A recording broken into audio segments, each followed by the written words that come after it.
terme pour parler aujourd'hui de maturité des raisins. Dans la littérature viticole, on parle de plusieurs maturités.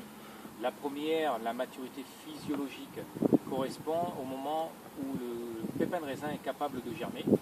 Donc cette maturité n'a aucun intérêt œnologique pour nous, donc elle ne nous intéresse pas.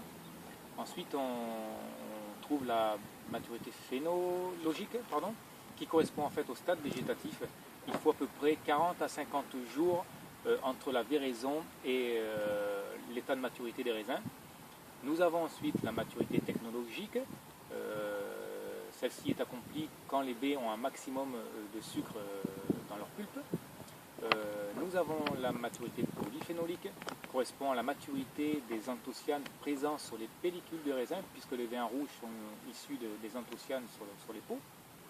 Puis la maturité des pépins, pour qu'ils ne soient pas astringents. Ensuite, nous avons la maturité aromatique.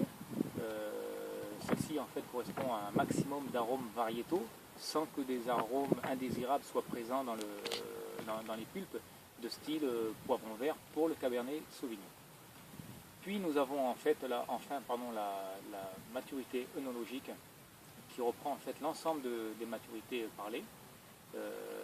Celle-ci correspond à une maturité en fait des raisins avec donc un maximum de sucre, une acidité présente, des anthocyanes, un maximum d'anthocyanes et des tanins peu astringents mais extractibles. Voilà.